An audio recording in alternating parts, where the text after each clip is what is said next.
The slap cracked through the cafe like a rifle shot. 1 second. The amber cup was full of ordinary Saturday noise. The grind of the espresso machine.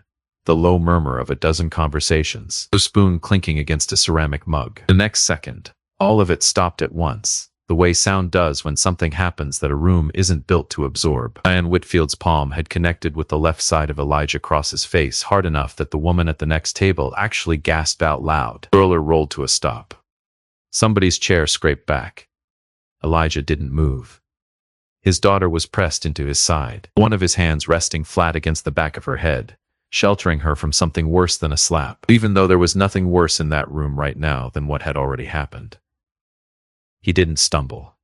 He didn't raise his voice. He turned his head back toward Diane slowly, almost gently, and looked at her with an expression so still, so entirely without shock, that the barista behind the counter would later say it was the calmest she had ever seen a person look in the middle of the worst moment of their week. That's when the bodyguard moved.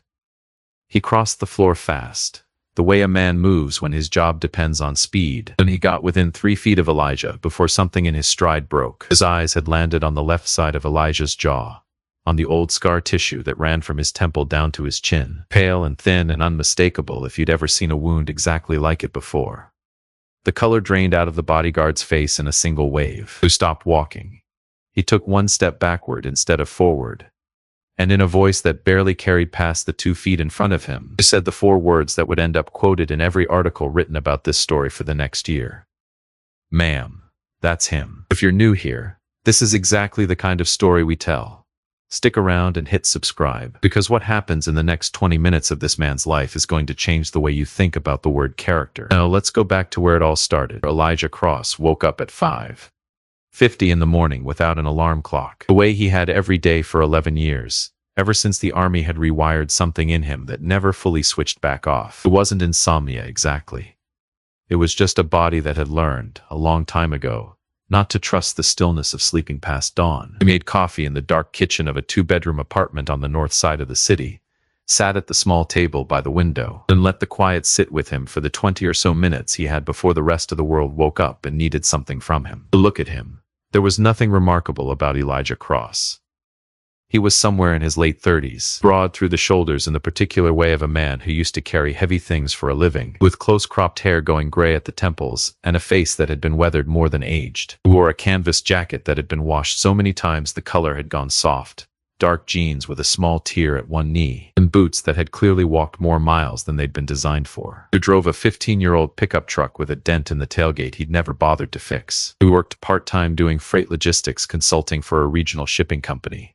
Enough hours to pay the bills, and no more, because the thing that mattered most to him didn't show up on anyone's balance sheet. The scar started at his left temple and ran down along the edge of his jaw, a long, pale ridge of old, healed tissue that pulled faintly at the corner of his eye when he smiled. People noticed it. Most didn't ask. He never explained it when they did. He had served 8 years as a Green Beret before an IED outside a compound in Helmand Province put an early end to that career and left him with a scar, a torn-up left knee, and a silver star he kept in a shoebox at the back of his closet because looking at it too often made the wrong kind of memories surface. He never told people about the medal. He barely told people about the army at all. What he told people, when they asked what he did, was logistics. And then he changed the subject, because the subject he actually wanted to talk about was 7 years old and asleep down the hall. His wife had died 2 years after he came home. A fast and unfair illness that took 11 months from diagnosis to funeral, and there had been a stretch of about 6 months afterward where he wasn't sure he'd be able to hold the pieces of his life together well enough to raise a daughter alone. He never talked about that stretch either. What he talked about, when people asked how he was doing, was Maya, her diorama, her spelling test, the horse she was learning to draw that still looked a little bit like a dog. He had decided a long time ago that the things that had hurt him were his to carry, and the things that made him laugh were the only things worth handing to other people. By 7, the apartment came alive. He always knew the exact second his daughter crossed over from sleep into being awake, because the whole apartment shifted. A small, specific earthquake announced by feet hitting the floor, a dresser drawer opening and closing twice, and then Maya appearing in the kitchen doorway in mismatched socks, holding a stuffed rabbit with one ear chewed soft from years of being carried everywhere, wearing the expression of complete seriousness she reserved for questions that actually mattered to her. "Is it Café Day?" she asked, the same way she asked every single Saturday. "It's cafe day," he said, the same way he answered every single Saturday. She allowed herself exactly one visible second of excitement before turning to get dressed. Biscuit the rabbit tucked under one arm. Elijah watched her go and felt the specific, quiet kind of happiness that doesn't announce itself. It just sits in your chest and stays there. By 8:30, they were walking through the door of the Amber Cup, a cafe on the corner of Delancey and 9th that had been their Saturday tradition since the winter after Maya's mother died. 3 years now, unbroken. Maya held his hand the whole walk over and told him, in exhaustive detail, about a diorama she was building at school of the solar system, and how Saturn's rings kept falling off the pipe cleaner she was using to hold them in place. Elijah listened to every word of it like it was the most important briefing he'd ever received. The cafe was doing its usual Saturday morning business. Every table full, a line at the counter, the smell of espresso and fresh bread thick in the air. Elijah ordered his black coffee and Maya's hot chocolate, and they found a small table near the window. For a few minutes, everything was exactly the way it was supposed to be. Maya was in the middle of explaining why Saturn was, in her professional opinion, the best planet, when she slid off her chair to point at something on the chalkboard menu. She turned too fast. The hot chocolate went first, the cup tipping out of her small hand in a slow arc Elijah was half a second too late to catch, and it splashed forward across the floor and up onto the shoes of the woman standing directly behind her. The woman was Diane Whitfield. Elijah recognized her the way most people in the city did. From the business section, from a magazine profile a few months back, from the general low-level awareness that comes with someone being one of the wealthiest people in town. She was in her mid-40s, dressed in a way that made the rest of the cafe look underdressed by comparison, and she had a phone pressed to her ear when the hot chocolate hit her shoes. She looked down. She looked at Maya, who was still on the floor where she'd stumbled, eyes already filling with tears, wearing the expression of a child who knows something has gone wrong and is bracing to find out how badly. Diane ended her call. "What is wrong with you?" Her voice wasn't loud. It was worse than loud, precise, deliberate, every word placed for maximum effect. "Do you have any idea what these shoes cost? Where are this child's parents, letting her run wild in a public place?" Maya started to cry. Elijah was out of his chair before Diane finished the sentence. He crossed the space in 3 steps, crouched down beside his daughter, checked her hands and her knees to make sure she hadn't hurt herself in the fall. She hadn't. And then stood to his full height and looked at Diane Whitfield for the first time. "She's 7, he said. She tripped. Then to Maya, gently, "Are you hurt, baby?" Maya shook her head, pressing her face into his side. He looked back at Diane. "I'll pay for the cleaning. I'd appreciate an apology to my daughter." That was the first step, the dismissal. Diane looked at him the way a person looks at something they'd almost stepped in. "Apologize? Your daughter just ruined a $400 pair of shoes." "I'm not apologizing for stating a fact. She's a kid. She made a mistake. That's not the same as doing something wrong.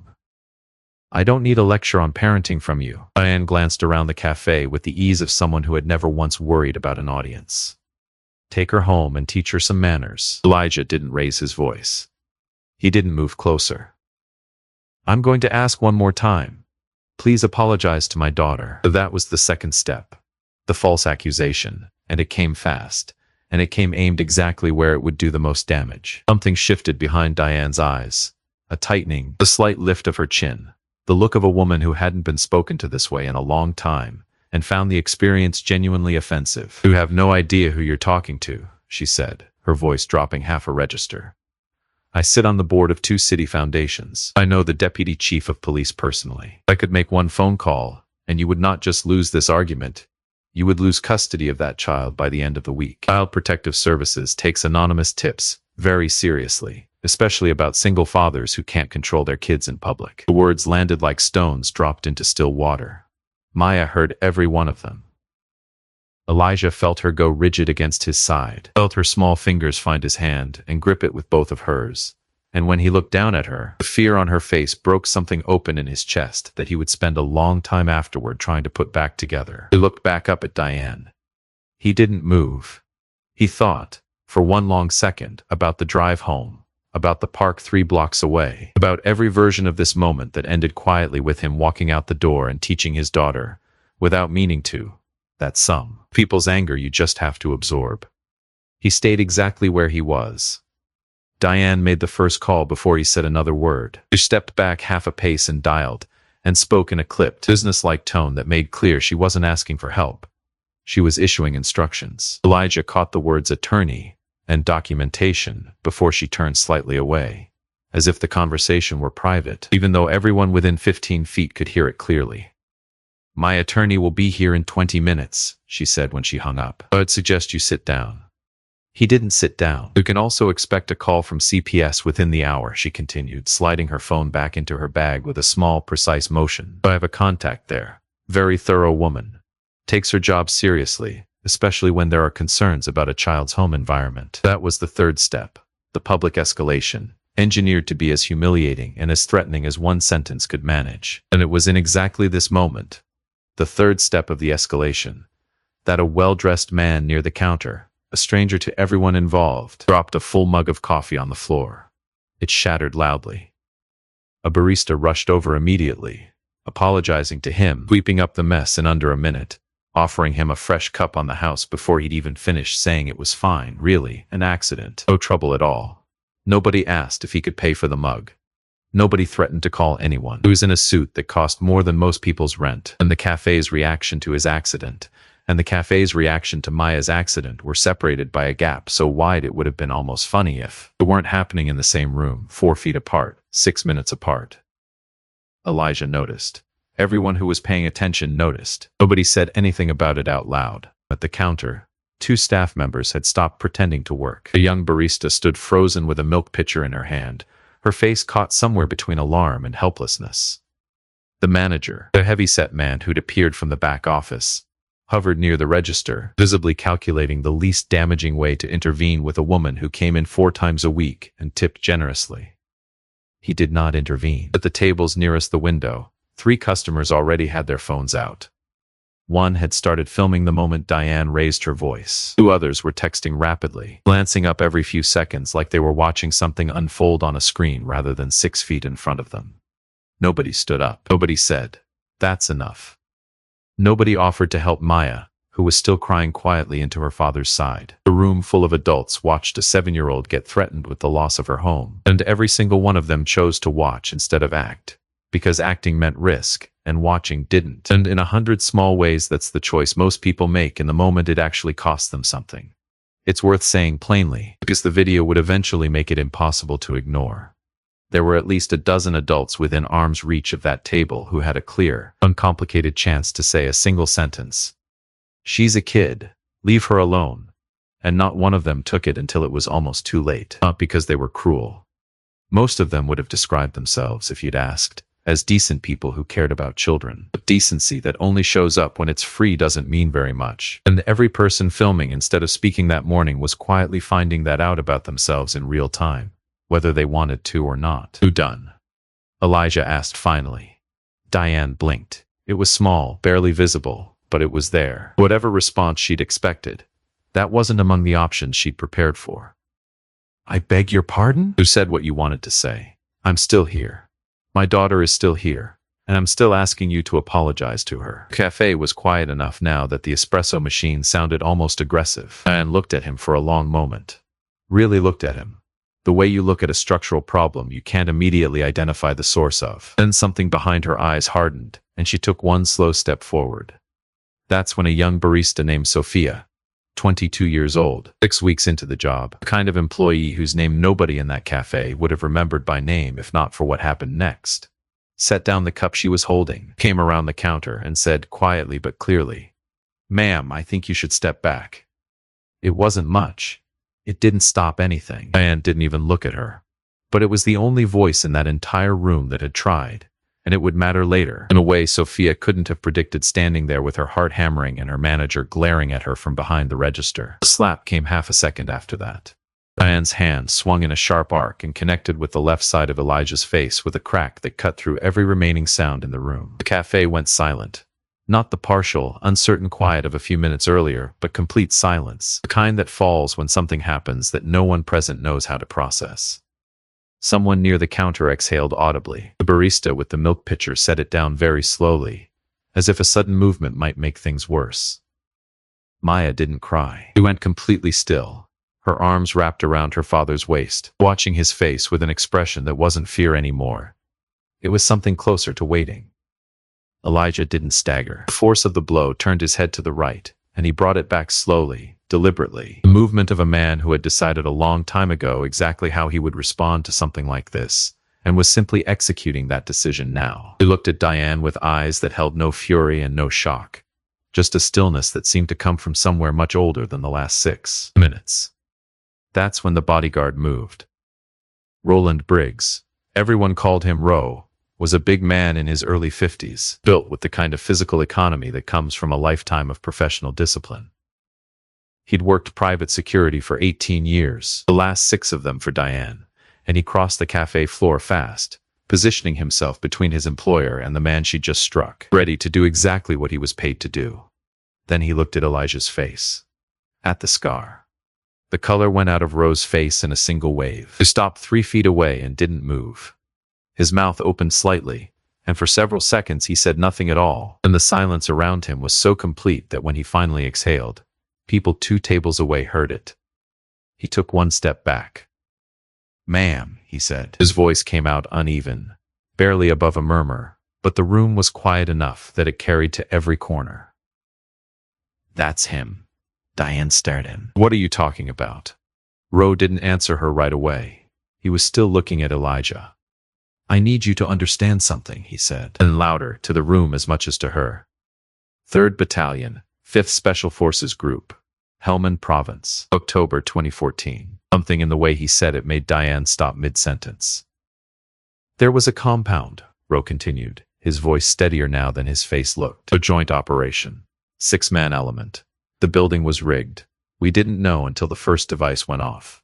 3 of us made it out clean. 2 were confirmed down. I was pinned in the west corridor, ceiling half collapsed, both exits blocked, the whole structure burning around me. I had maybe 3 minutes before the smoke did what the fire couldn't."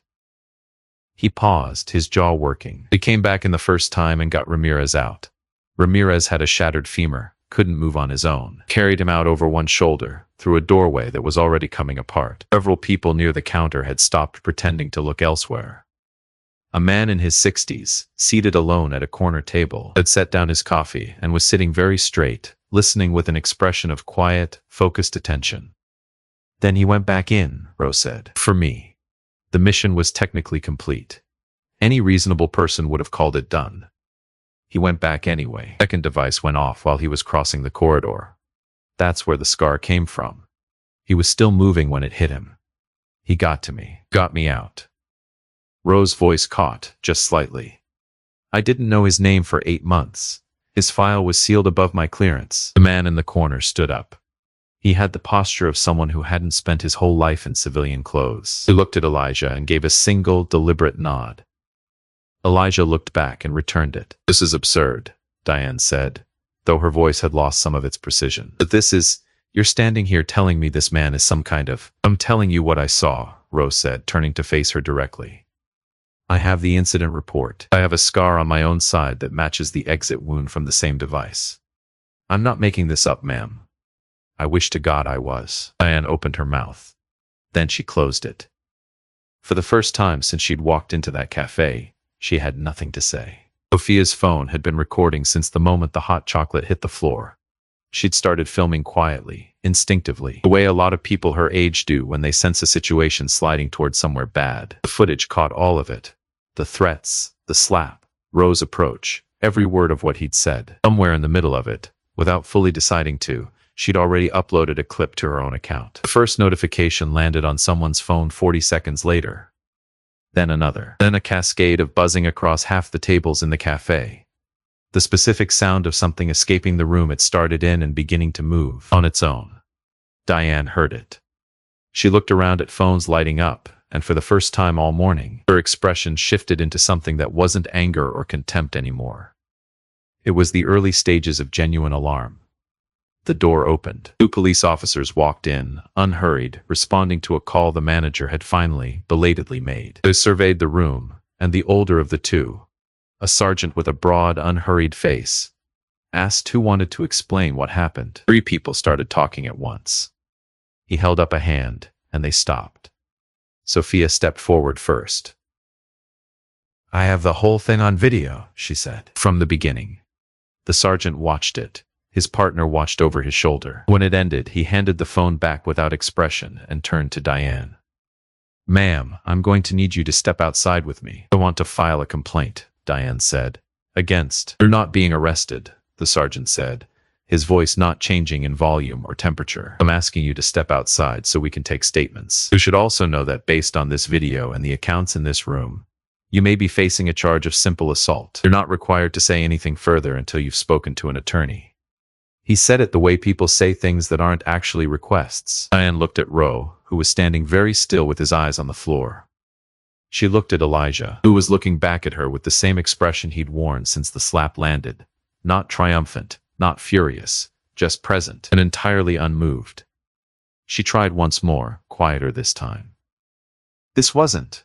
I didn't know who he— That's not the part that matters, the sergeant said. The part that matters is what you said to a 7-year-old and what you did to her father in front of a room full of witnesses. Who he turned out to be doesn't change either of those things. It just means the story got told. Nobody in the cafe said anything to that. Nobody needed to. Diane picked up her bag. She walked toward the door. Every person in the room watched her go, and nobody looked away. And the only sound was the quiet, steady click of her heels against the tile and the door swinging open into the morning light. Maya looked up at her father. Daddy, she said quietly. Are you okay? Elijah crouched down and pulled her into his arms and held her there for a moment before he answered. Yeah, baby, he said. I'm okay. Sorting by Monday, the video had passed 4 million views. It had been picked up by 2 national outlets, shared by a veterans advocacy group with a following in the millions, and run under a headline that read, in one version or another, on every channel that touched it. CO slaps decorated veteran and threatens his daughter, caught on camera. The consequences arrived the way they usually do once something like that escapes into the world. Not all at once, but in organized waves. Diane Whitfield's company placed her on an involuntary leave of absence within 72 hours.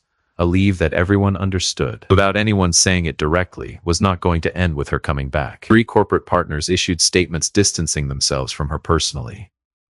The assault charge moved forward. The civil suit that followed it moved forward faster. The cafe's ownership group opened its own review a week later, because the unedited 40-minute recording made clear that Diane Whitfield had not been the only person who'd failed Maya Cross that morning. The manager who had watched the entire exchange and chosen not to intervene, who had, in fact, been photographed standing 3 feet away doing nothing while a child was threatened, was placed on a mandatory retraining and review process, alongside 2 other staff members who'd had a clear opportunity to say something and hadn't. Sophia, the barista who had stepped forward, who had told a wealthy, furious regular to back off, and who had quietly started recording without being asked to by anyone. Sophia was offered a shift lead position within the month, and the cafe's ownership sent a personal note thanking her for being, in their words, the only person in that room who remembered what the job was actually for. Roland Briggs resigned from his position the Monday after the incident, in a brief email that said nothing beyond what was necessary. He and Elijah spoke on the phone for the first time in 11 years 2 days later. Neither of them ever told the press what was said. The 3 customers who had filmed the confrontation without ever standing up were never named publicly, and nothing formal ever happened to them. Because there was nothing formal that could. Filming isn't a crime, and silence isn't either. But 2 of them, unprompted, posted their own accounts online in the days after the video spread, describing, with a kind of discomfort that read as genuine, how strange it had felt afterward to realize they'd chosen to document a child's fear instead of doing anything about it. One of them wrote that she thought about it every time she walked past that corner of the cafe now. That too, in its own quiet way, was a consequence. Just not one anybody could hand out on purpose. Elijah kept his phone off for most of that first week. What he knew in real time was Maya. And Maya didn't talk about the cafe on Sunday or Monday, and he didn't push her, because in 7 years of being her father he had learned that she processed things quietly, on her own schedule, and then all at once when she was ready. It came on a Tuesday night. She was already in bed, the lamp turned down low, when he came in to check on her. She was lying on her back, staring at the ceiling with the look she got when something was working itself out behind her eyes. Daddy, she said, without looking at him. If Ro hadn't known who you were, would she ever have said sorry? She sat down on the edge of the bed, and thought about the question the way it deserved to be thought about, because it was, without question, the real question, the one underneath everything else that had happened that week. No, he said finally. Probably not. Isn't that supposed to be the point, though? Maya asked. So you're supposed to be nice to people whether or not they turn out to be somebody? I didn't have a clever answer for that because there wasn't one. Yeah, baby, he said. That is supposed to be the point. And a lot of people forgot it that day. I'm one of the lucky ones. I had something behind me that made people pay attention. Most people who get treated like that don't. Maya was quiet for a while. And then what's the point of what happened if it doesn't fix that for everybody else? Elijah looked at his daughter for a long moment, and something in his chest that had been sitting heavy since Saturday finally settled into a decision he'd been circling for days without letting himself land on it. I think, he said slowly, that's exactly what I'm going to go find out how to fix. The civil settlement offer came 4 weeks later, a number with enough zeros in it that Diane's attorneys clearly expected it to be the end of the conversation. Elijah turned it down without much discussion. What he asked for instead, laid out across a single meeting with the cafe's ownership group, Diane's legal team, and a mediator, was not a check. It was a list. He asked that every employee at every location in the chain go through mandatory de-escalation and anti-discrimination training, developed with an outside civil rights organization, not an internal HR checkbox exercise. He asked for a clear, written policy, posted visibly in every location, that no employee would ever again be permitted to stand by silently while a customer was threatened or humiliated, with real consequences attached to failing that standard, the way there had nearly been none for the manager who'd watched and done nothing. He asked that a scholarship fund be established in the name of veterans' children, aided by a portion of the settlement money Diane had offered him personally, administered independently of both her and the company. And he asked, this one surprised the lawyers more than anything else on the list, that Sophia be given a permanent, protected role in shaping how the new training was written, because she was the only person in that building who'd actually done the thing the policy was supposed to produce. Who could have taken the money? The mediator said afterward, not unkindly, more curious than anything.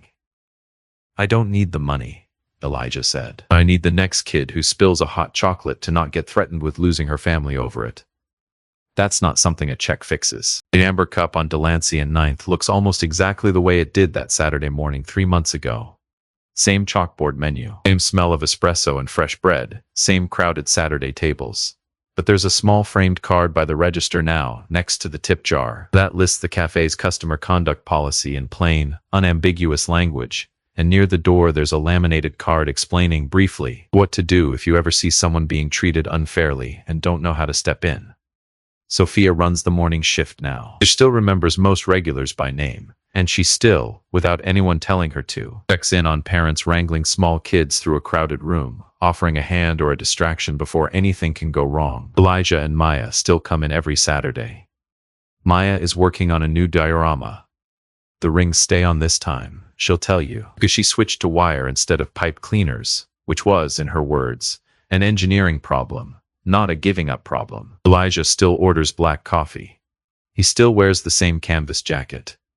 The scar still catches the light the same way it always has. Nobody in the cafe treats him any differently than they treat anyone else who walks through the door, which is, in the end, the entire point. The scholarship fund made its first 2 awards in the spring, to a nursing student and a kid starting a welding apprenticeship, both of them children of veterans. Neither of them people Elijah had ever met before the checks went out. Diane Whitfield's name isn't on the fund anywhere, at her own request. It worked out quietly in the same mediation where the training program and the posted conduct policy were hammered into place. She sends a card every year around the anniversary of that Saturday. Not an apology, not anymore. Just a short note about where the money went and who it reached. Elijah reads them. He doesn't always answer. He keeps them in the same drawer where he keeps Maya's birth certificate and his discharge papers. The company of the things he keeps because they're true. Character isn't what a person does when the whole room is watching and knows exactly who they are. It's what they do every ordinary Saturday morning before anyone finds out. If this story stayed with you, share it with someone who needs to hear it today. And if you haven't already, hit subscribe.